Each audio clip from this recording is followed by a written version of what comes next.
வணக்கம். இமயத்து மகான்களுடன் என் வாழ்க்கையில் பகுதி 11 பாடம் 4வது தான். இதில் இமாலய கோவிலில் உள்ள ஒரு சிகிச்சை நடக்கிறத பற்றி தான் இருக்க போகுது. அதாவது சுயமாக்கும் சக்தியை பற்றியும் இருக்க போகுதுங்க. பார்க்கலாம். தொழிலதிபர்கள் மற்றும் ஒரு சில மருத்துவர்கள் அடங்கிய குழு ஒன்று பத்ரிநாத்திற்கு போக திட்டமிட்டு இருந்தாங்களாம்.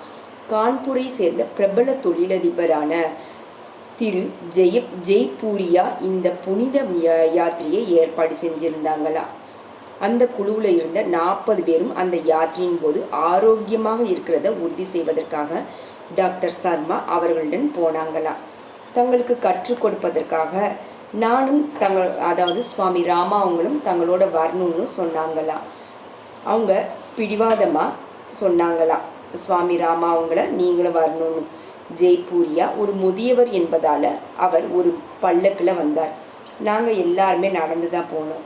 கர்ணப்பிரயாகில் தொடங்கி பல நாட்கள் பயணத்திற்கு பிறகு நாங்கள் பத்ரிநாத்தை அடைஞ்சோம். மலைகள் வழியாக நடந்து பழக்கப்பட்டிராத அவங்க எல்லாருமே களைத்து போயிட்டாங்க. பல வழிகளாலும் வேதனைகளாலும் துன்புற்று கொண்டிருந்தாங்க. குறிப்பாக அவர்களுடைய மூட்டுக்கள் வீங்கி போய் தான் இருந்தது. பத்ரிநாத்தை அடைந்தவுடன் குளிப்பதற்காக எல்லாருமே வெந்நீரை எங்கே இருக்குன்ட்டு போய் தேட ஆரம்பிச்சிட்டாங்க. சூரியன் மறைவிருந்த நேரம்தான் அது. நாங்கள் தங்கியிருந்த கட்டடத்தில் பத்ரிநாத்திற்கு வந்திருந்த வேறு பல பயணிகளும் தங்கியிருந்தாங்க. சுவாமி ராமா அவங்களுடைய அறையில் அந்த கட்டடத்தின் ஒரு அமைதியான பகுதியில் தான் அமைஞ்சிருந்ததா. இரவு முழுவதும் கண் விழித்து இருந்துட்டு மதியம் 1 மணியிலிருந்து 3 மணி வரை ஓய்வெடுப்பது சுவாமி ராமா அவங்களோட வழக்கமாகவே இருந்ததா. இந்த பழக்கம் அவங்களுடைய வாழ்வில் ஒரு பகுதியாகவே ஆயிடுச்சான். அதிகாலை 2:30 மணிக்கு யாரோ அவங்களோட கதவை, சுவாமி ராமா அவங்களோட அறையை யாரோ தட்டின போல இருந்ததா. சுவாமிஜி, தயவு செய்து வெளியே வாங்க. என்னுடைய சகோதரருக்கு தீவிர மாரடைப்பு ஏற்பட்டிருக்கு. மருத்துவர்களால் அதை கையாள முடியலை. தயவு செய்து எங்களுக்கு உதவுங்கள்னு சொன்னாங்க. அது திரு ஜெய்பூரியாவின் குரல் தான். அதிகாலை வேளையில் தியானம் செய்வதற்கு எந்த இடையூறும் ஏற்படுவதை சுவாமி ராமா அவங்க ஒருபோதும் விரும்புறது இல்லையா. ஆனால் திரு ஜெயபூரியாவின் கோரிக்கை அவங்களோட மன உறுதிக்கு ஒரு தொந்தரவாகவே அமைந்திருந்ததா. சுவாமி ராமா அவங்களுக்கு பிராணவாயு மற்றும் பல மருத்துவ கருவிகள் மற்றும் மருந்துகள் சகிதமாக அங்கு ஏராளமான மருத்துவர்களும் இருந்தாங்கன்னு எனக்கு சுவாமி ராமா அவங்களுக்கு நல்லாவே தெரியுமா. அதனால் சுவாமி ராமா தன் அறை கதவை திறப்பதற்கு பதிலாக திரு ஜெய்பூரியாவிடம், யோகிகளும் சுவாமிகளும் ஆகிய நாங்கள் இப்படிப்பட்ட ஒரு இடத்துல இறக்க வேண்டும் என்று ஆசைப்படுறோம். ஆனால் அது ஒருபோதும் நிகழ்கிறதே இல்லை. உங்களோட சகோதரனால் எப்படி இப்படிப்பட்ட ஒரு மங்களகரமான இடத்தை தன் மரணத்திற்கு தேர்ந்தெடுக்க முடியும்னு சுவாமி ராமா அவங்க சொன்னாங்களாம். அது சாத்தியமே இல்லை. உங்களோட சகோதரர்கள் இறந்து கொண்டிருக்கல, தயவு செய்து இங்கேருந்து போயிருங்கன்னு சுவாமி ராமா உள்ளேருந்தே சொன்னாங்களாம். இப்போ என்ன தொந்தரவு செய்ய வேண்டாம்னு சொன்னாங்களாம். காலையில் அவருடைய சகோதரர் சந்தித்த போது அவர் இயல்பாகவே இருந்ததை நான் பார்த்தேன். முந்தைய இரவு நான் சொன்னது அந்த குழுவில் இருந்த தொழில் அதிபர்களுடைய ஒரு வேடிக்கையான விஷயமாக ஆயிடுச்சு. பத்ரிநாத் போன்ற ஒரு கோவிலில் இறக்கிறதுக்கு சாதிகளுக்கே அதிர்ஷ்டம் இல்லாத போது நம்மளை போல தொழிலதிபர்களால் எப்படி இப்படிப்பட்ட ஒரு அமைதியான மரணத்தை அனுபவிக்க முடியும்? அது சாத்தியமே இல்லைன்னு ஒரு நகைச்சுவையாக சொன்னாங்களாம் ஒரு தொழிலதிபர். மறுநாள் காலையில் எல்லாரும் கோவிலுக்கு போயிட்டு இருந்தாங்களாம். அங்கே குகையில் வாழ்ந்த பல சுவாமிகள் அவங்கள சந்திச்சாங்களாம். மாலை 5 மணிக்கு திரு ஜெய்பூரியாவின் மனைவிக்கு தீவிர வயிற்றுப்போக்கு ஏற்பட்டிருக்கிறதாக அந்த குழுவில் தலைமை மருத்துவரான டாக்டர் சர்மா சுவாமி ராமா அவங்க கிட்ட சொன்னாங்களாம். அந்த பெண்மணி ரொம்ப அருமையானவரா. அந்த மூதாட்டி சுவாமி ராமா அவங்களின் வசதிகளை எப்போதும் நல்லாவே கவனித்து கொள்வாங்களாம். அதனால் சுவாமி ராமா அம்மான்னு அழைக்கிறது வழக்கமா. அவர் துன்புற்று கொண்டிருந்தார் என்ற செய்தியை கேட்டு வருந்திய சுவாமி ராமா அவரை பார்க்க சீக்கிரமாக போனாங்களாம். அவருடைய முகம் வெளியே போய் இருந்ததா, அதாவது ரொம்ப டல்லாக இருந்தாங்களாம். அவர் முற்றிலும் களைத்து போயிருந்தார். அவர் தன்னுடைய உதடுகளை மட்டுமே அசைக்க முடிஞ்சது. அவருடைய 2 மகன்களும் அவருக்கு பக்கத்தில் உட்கார்ந்து கொண்டிருந்தாங்க. தங்களுடைய தாயார் பிழைப்பார் என்ற நம்பிக்கை அவங்களுக்கு இல்லையா.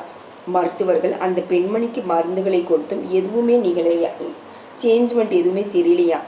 அவருடைய சுவாசம் பலவீனமும் அடைஞ்சதா. அவர் பிழைப்பது கடினம்னு டாக்டரே சொல்லிட்டாங்களாம். அவங்க பரிவோடு அவருடைய தலையின் மீது என் கையை வச்ச சுவாமி ராமா அவங்களோட கையை வச்சாங்களாம். என்ன செய்வதென்று எனக்கு தெரியல. அப்போ யாரோ என் பெயரை சொல்லி அழைத்ததை கேட்டு நான் திரும்பி பார்த்தேன். உயரமான சுவாமி ஒருவர் அங்கு நின்று கொண்டிருந்ததை நான் பார்த்தேன். எங்கே அந்த மருத்துவர்னு அந்த சுவாமி அந்த குழுவினரிடம் கேட்டார். அந்த மருத்துவர் முன்னாலும் வந்தார். அந்த சுவாமி அவரிடம், உங்கள் மருத்துவ அறிவியலால் செய்ய முடிந்தது இவ்வளவுதானா? மருத்துவர்களே, நீங்களே எல்லாரும் உண்மையிலேயே மக்களை கொன்று கொண்டிருக்கீங்க. மருந்துகளால் அவரை திணறடித்து கொண்டிருக்கீங்க. உங்களுக்கு அறிவு போதாதுன்னு அந்த சுவாமி சொன்னாங்களாம். இதை கேட்டதும் அந்த மருத்துவர் எரிச்சலும் அடைஞ்சாங்களாம். சுவாமிகளாகிய உங்க இருவராலையும் ஏன் இந்த பெண்மணியை குணமாக்க முடியல? நானும் மற்ற மருத்துவர்களும் எங்கள் முயற்சியில் தோற்றுவிட்டோம் என்று நான் ஒப்புக்கொள்றேன்னு சொன்னாராம். தன் மனைவியை பெரிதும் நேசித்த திரு ஜெயபூரியா அந்த அறையின் ஒரு மூலையில நின்று தேம்பிக் கொண்டிருந்தாராம். அவருடைய மகன்களும் அழுது கொண்டிருந்தாங்களாம். நான் அந்த இளம் சுவாமியை பார்த்தேன். அவர் புன்னகைத்து விட்டு ஏதாவது ஒரு மலர் இருந்தால் தனக்கு கொடுக்க முடியுமான்னு அவரிடம் கேட்டாங்களாம்.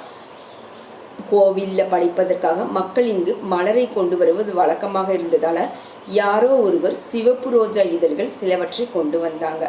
அதன் பிறகு எழுந்து உட்காரும்படி திருமதி ஜெயபூரியாவிடம் அந்த சுவாமி சொன்னாங்களாம். அந்த பெண்மணியின் கையை பிடித்து தூக்கி வலுக்கட்டாயமாக உட்கார வைத்து ரோஜா இதழ்களுடன் கூடிய தண்ணீர் நிரம்பிய ஒரு டம்ளரை அவரிடம் கொடுத்து யாருக்கும் புரியாத ஏதோ வார்த்தைகளை முணுமுணுத்தபடி அந்த தண்ணீரை அவருடைய வாயில ஊற்றினாங்களாம். அதன் பிறகு அவர் அந்த பெண்மணியை படுக்க வச்சுட்டு ஒரு போர்வையால் அவர் உடலை மூடிட்டு அவர் இப்போது ஆழ்ந்த உறக்கத்திற்கு செல்ல போறாருன்னு சொல்லி எல்லாரும் அந்த அறையிலிருந்து வெளியேறும்படி சொன்னாங்களாம். ஆழ்ந்த உறக்கம் என்றால் மரணம் என்று எல்லாரும் நினைச்சாங்களாம். அவங்க ஓலமிட்டு அழ தொடங்க ஆரம்பிச்சாங்களாம். சுவாமி ராமாவும் அந்த சுவாமியும் அவர்களை பார்த்து புன்னகையும் செஞ்சாங்களாம். இதை அவர்கள் ரசிக்கல. அந்த முதிய பெண்மணியின் மகன் எங்களிடம், நீங்கள் இருவரும் பொறுப்பற்றவங்க, இழப்பதற்கு உங்களுக்கு எதுவுமே இல்லை. ஆனால் நான் என் தாயை இழந்து விட்டேன். இப்போது நீங்கள் எங்களை கண்டு நகைக்கிறீங்களான்னு கோபத்துடன் சொன்னாங்களாம்.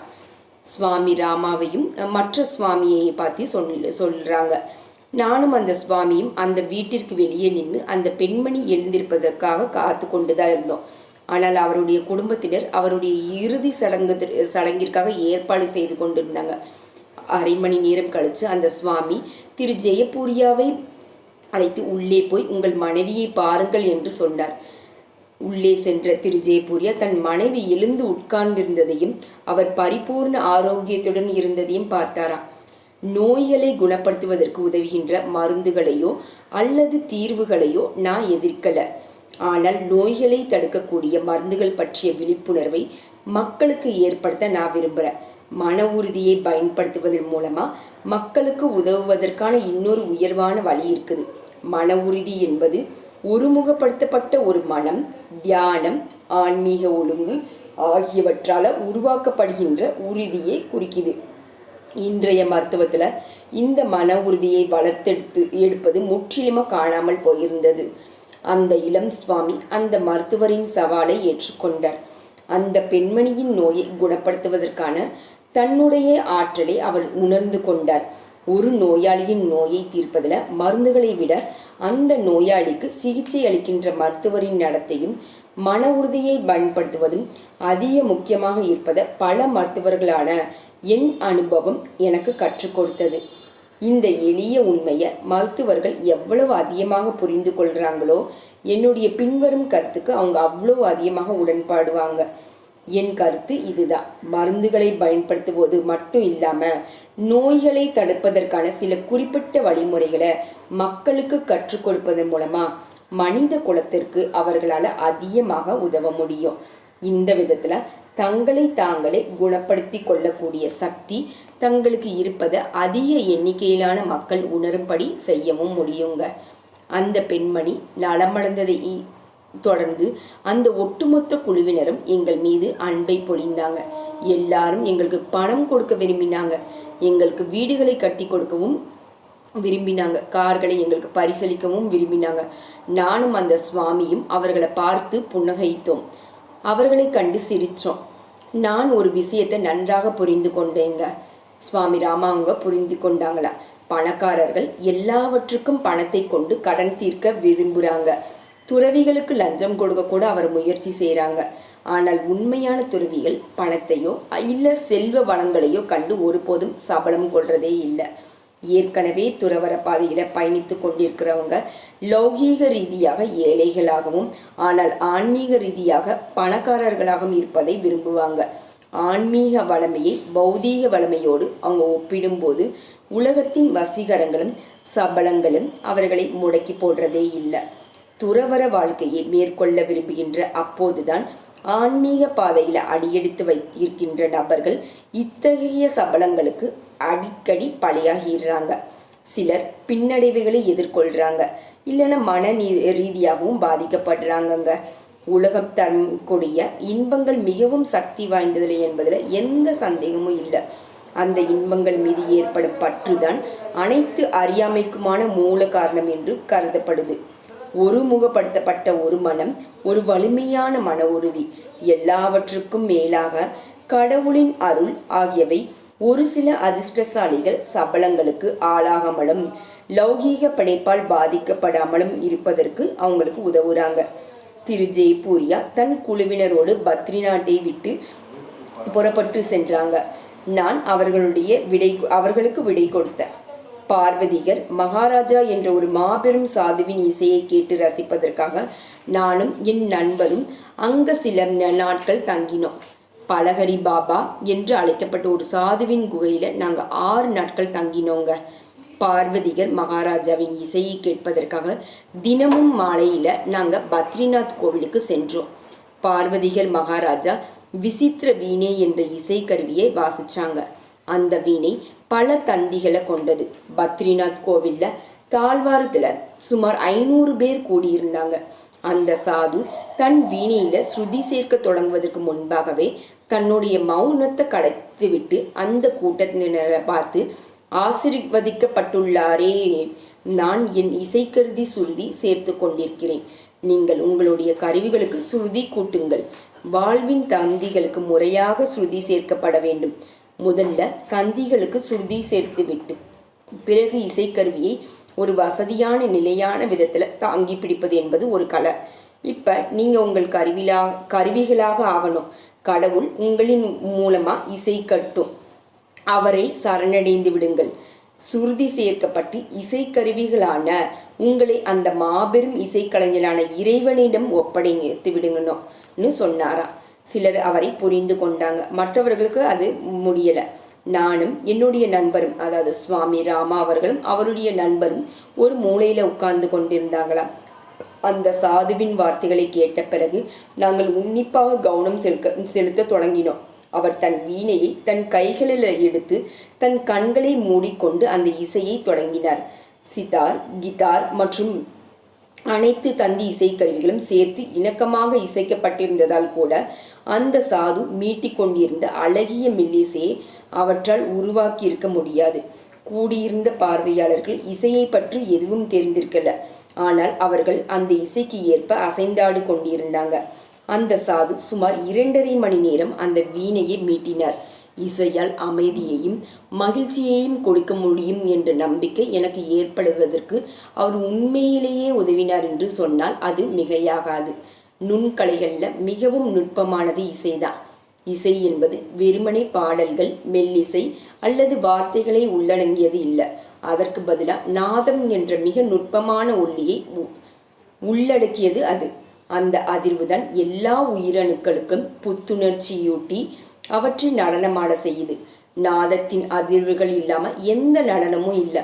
இந்த நாதத்தின் காரணமாக தான் வாழ்க்கை என்னும் நீரோடை ஒரு குறிப்பிட்ட தளத்துல பாடி வாழ்வின் பல்வேறு வளைவுகளின் ஊடாக பாய்ந்தோடி தன் சூழலுக்கு ஒவ்வொரு முறையும் ஒரு புதிய அனுபவத்தை கொடுக்குது. வாழ்க்கை என்னும் இந்த நீரோடை தான் இந்த பிரபஞ்சத்தின் மிக பண்டைய பயணியாகும். அது நிரந்தரமாக பாடிக்கொண்டும் ஆடிக்கொண்டும் களிப்போடு நிலைத்திருக்கிறது. துவக்கத்துல இருந்து முடிவு வரை அங்கு ஒரு நிரந்தரமான ஒளி இருக்குது. ஆனால் அந்த ஒளி பல்வேறு சுருதிகள் கொண்டதாக இருக்குது. அந்த 7 முக்கிய சுரங்களை உருவாக்குது. உலகம் நெடுகிலும் உள்ள இசையில 7 முக்கிய சுரங்கள் இருக்குது. இது அகவிழிப்பு நிலையின் 7 நிலைகளை குறிக்குதுங்க. இந்த ஒளி அகவிழிப்பு நிலையின் பல்வேறு நிலைகளை ஒருவர் உணர்ந்து கொள்ளும்படி செய்து இறுதியில அகவிழிப்பு நிலை என்னும் நீரூற்றுக்கு அவற்றை இட்டு செல்லுது. அங்கிருந்துதான் வாழ்க்கை என்னும் நீரோடை உருவாகி எல்லா திசைகளிலும் அதிர்கிறது. ஒரு திசையில அது இசை என்று அழைக்கப்படுகிறது, இன்னொரு திசையில நடனம்னு, 3வது திசையில ஓவியம்னு, 4வது திசையில கவிதைன்னும் அழைக்கப்படுது. இந்த ஒளியின் இன்னொரு வடிவம் இருக்குது, ஒளியற்ற ஒளி என்ற அது அழைக்கப்படுது. அநாகத நாதம் என்பது அதன் இன்னொரு பெயர். அது குரல் நாண்கள் வழியாக பாய்கிறது. அப்போது அது இசை என்று அழைக்கப்படுது. சாதுக்களே, அறியாமை என்னும் திரையை விளக்குங்கள், அப்போது நீங்களே இறைவனோடு ஐக்கியமாகி விடுவீங்கள். உங்கள் இருத்தலின் உள்ளார்ந்த அறையில் அன்பென்னும் விளக்கை ஏற்றணும், அப்போது நீங்கள் கடவுளை நிச்சயமாக சந்திப்பீங்க. அனைத்து இசையிலும் மிக நுண்ணியதான அநாகத நாதத்தை அங்கு நீங்க செவிமடுப்பீங்கன்னு கபீர் சொல்றாங்க. பக்தி மார்க்கத்துல யோகிகள் இந்த ஒளியற்ற ஒளியை செவிமடுக்க கற்றுக்கொள்றாங்க. ஒவ்வொரு மனித இதயத்தினுள்ளும் நிரந்தரமாக பாய்ந்தோடி கொண்டிருக்கிற இசைதான் அது. மௌனத்தின் குரல் இது. ஆனால் நம்மில் எத்தனை பேர் அந்த இசையை கேட்கிறோம்? உண்மையான இசைக்கலைஞர்கள் இந்த பரவச நிலையில தங்களை மறந்து கடவுளை புகழ்ந்து பாடுறாங்க. துறவர பாதையில பயணித்து கொண்டிருக்கின்ற ஒருவர் தன்னுடைய உணர்ச்சி ரீதியான வாழ்க்கையை பரவசத்தை நோக்கி செலுத்துவதில் இந்த பக்தி இசை ஒரு ஆழமான தாக்கத்தை ஏற்படுத்தி அந்த நபர் பேரானந்தத்தை அனுபவிக்கிறத உறுதி செய்யுது. இசையில தியானம் என்று இது அழைக்கப்படுது. சுய முயற்சி எதுவுமே இங்க தேவையில்லை. ஆனால் கடவுள் குறித்து அன்பு சுடரை ஏற்றி வைக்க வேண்டியது இந்த பாதையில ரொம்ப அவசியமாகும். பக்தி மார்க்கம் தாங்க மிகவும் எளிய பாதை. ஒருவர் உச்சக்கட்ட ஆன்மீக பரவசத்தை அடைவதற்கு இது வழிவகுக்குது. இசையின் வாயிலாக வெளிப்படுத்தப்படும் அன்புதான் இசையில் தியானமாகும். இதில் ஒருவரின் மனம் மெல்ல மெல்ல ஒருமுகப்படுத்தப்படுது. விரைவில் அவர் அநாகத நாதத்தை செவிமடுக்க தொடங்குறாங்க. உத்வேகம் மூட்டுகின்ற எண்ணற்ற ஒளிகள் இருக்குது. அவற்றின் உதவியால அவர் மிக உயர்ந்த ஆனந்த நிலையை அடைகிறாங்க. பக்தி மார்க்கத்துல ஞான உதயத்திற்கான ஒரு வழியாக இசை விளங்குது. பார்வதிகள் மகாராஜா தன் வீணையை இசைத்து முடித்தவுடன் மீண்டும் மௌனம் ஆனாங்களாம். நன்றி. மீண்டும் மற்றொரு பாடத்திட்டத்தில் சந்திக்கலாம்.